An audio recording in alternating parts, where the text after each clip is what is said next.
Ouais, la team, j'ai vu le discours de M. Sougourou, j'ai dit oui, vraiment, c'est un vrai guerrier, c'est un combattant. C'est-à-dire, il se bat pour l'AS. Non seulement pour l'AS, c'est pour l'Afrique.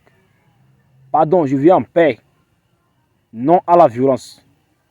Peut-être que certaines personnes sont contre lui et certaines sont pour lui. Nous sommes tous des Africains. Je vis en paix. Je vous laisse regarder la vidéo et laissez vos avis en commentaire. Que Dieu lui bénisse. Ciao. J'étais à Bamako et à vous qui m'avez invité sur les antennes de la télévision nationale malienne. Ça n'arrive pas tous les jours.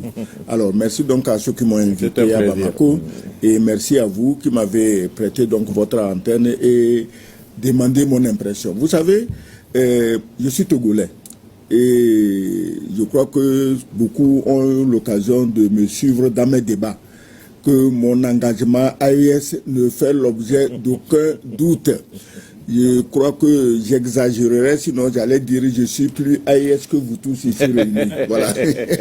On est de la même famille. Mais voilà, je ne vais pas exagérer. Alors, donc quand je venais pour ce sommet de l'AES, vous savez, le Togo, Lomé, Bamako, j'ai vu sur le billet d'avion, ça fait 1200 et quelques kilomètres. Disons que c'est assez loin. Si ce n'est pas l'avion, si tu prends la route, tu vas mettre du temps pour arriver ici.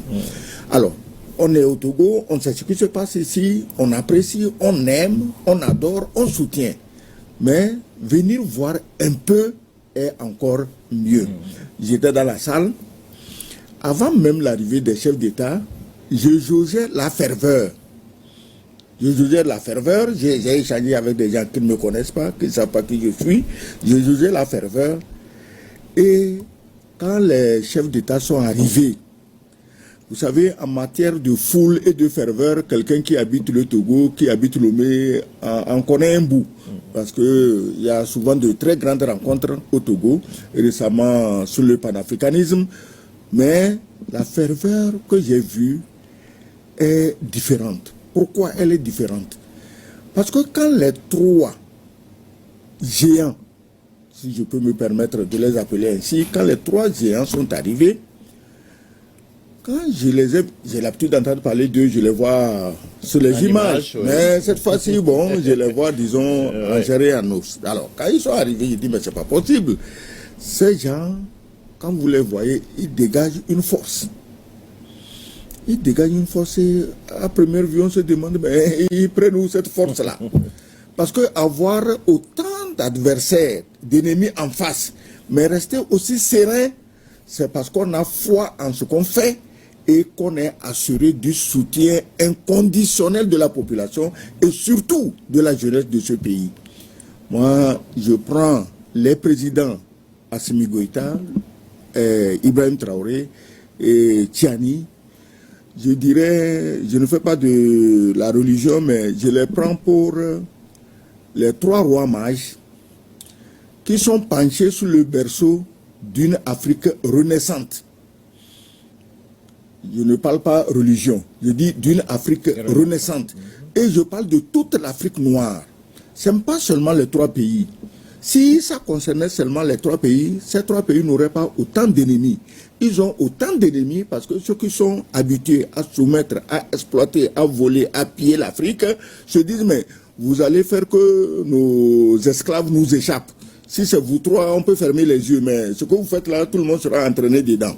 Donc, quand je les vois, ils sont les rois mages penchés sous le berceau d'une Afrique renaissante et ils dégagent une force qui donne confiance à leur peuple, qui donne confiance à tous les Africains noirs que nous sommes, parce que moi je ne comprends pas comment un noir normal peut être contre un autre noir quand celui-ci ne demande que la liberté, la souveraineté, après tout ce que les Noirs ont vécu dans l'histoire de l'humanité. Alors, vous espérez que ce combat fasse tache d'huile à travers le continent? Mais il fait déjà tache d'huile, laisse de côté les, comme dirait le président du Faso, qui souvent ne manque pas d'humour, laisse de côté les drosophiles sauvages. Sinon, le combat, tous les jeunes de l'Afrique noire, même au-delà, même dans les Caraïbes, ne rêvent que de vivre l'expérience de l'AES. Parce que l'expérience de la liberté, c'est humain, non? Attendez, tout le monde veut être libre. Tout le monde veut être souverain. Pourquoi tous les autres pays du monde seraient souverains, sauf l'Afrique? Et il se fait que c'est cette Afrique qui est aussi la plus riche. Tu vois? Donc, c'est le rêve de toute l'Afrique noire. C'est le rêve de toute la jeunesse.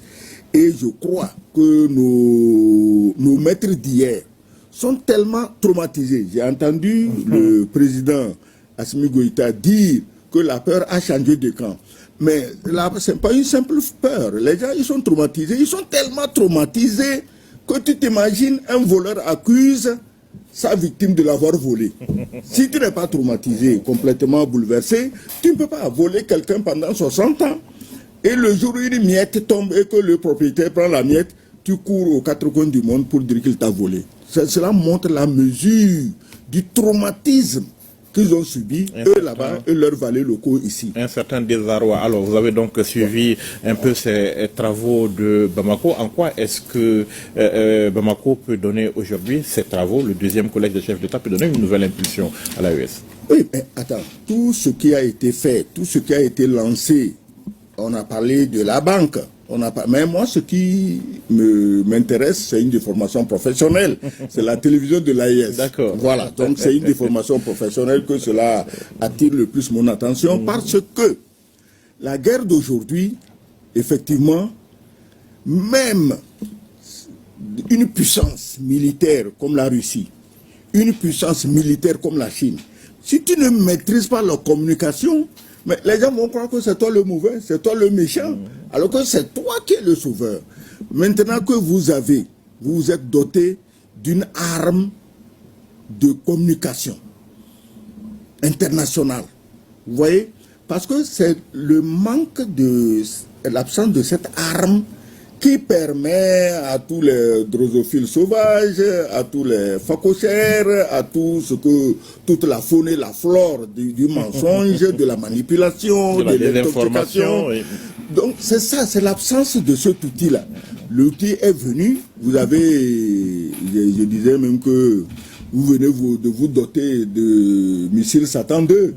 Donc, avis à ceux qui veulent narguer aujourd'hui l'AES dans le domaine de la communication. L'objet n'est pas de tuer quelqu'un, mais c'est un peu déverrouiller les cerveaux des gens dont les cerveaux ont été cramés par des années d'esclavage et de colonisation et qui ne veulent pas s'en sortir malgré la nouvelle donne, malgré les efforts des pays du Sahel et de leurs dirigeants. Et il y a aussi la banque, vous l'avez évoqué, le refus de ces financements venant d'ailleurs avec des conditionnalités souvent... Non, ce n'est pas les conditionnalités qui énervent le plus. Ces financements ne sont que les miettes de ce que nous ont volé. Alors, tu me voles, tu me donnes une miette et tu me poses des conditions impossibles, inacceptables, inhumaines. Et aide pendant combien, 60 ans? Où sommes-nous aujourd'hui? Nulle part. Donc, vous avez, les pays du Sahel ont décidé de prendre leur destin en main et avec les moyens qu'ils ont, je l'ai déjà dit une fois dans un de mes débats à la télévision, j'ai dit, mais à l'allure où vont les choses, si les peuples et surtout la jeunesse donnent l'occasion à leurs dirigeants actuels dans le Sahel de travailler, mais dans 10 ans, vous serez le Dubaï comme les pays du Golfe. Tout le monde viendra chercher du travail ici. Et quand je dis tout le monde, c'est compris tout le monde. Hein. D'où vient votre engagement, ce soutien à l'AES, cet engagement aux côtés donc des pays de l'AES? D'où est-ce que ça vous vient? Vous savez... Parce que c'est des pays quand même que beaucoup combattent, y compris dans la sous-région. Il faut avoir une absence totale de bon sens pour les combattre. Pourquoi? Parce que moi, je suis les choses, les événements. Les pays de l'AES n'ont jamais fait du mal à personne. Ils n'ont jamais voulu du mal à personne. Même à la France, qui se fait recruteur, manipulateur des terroristes et tout, les pays de l'AES n'ont jamais dit du mal de la France.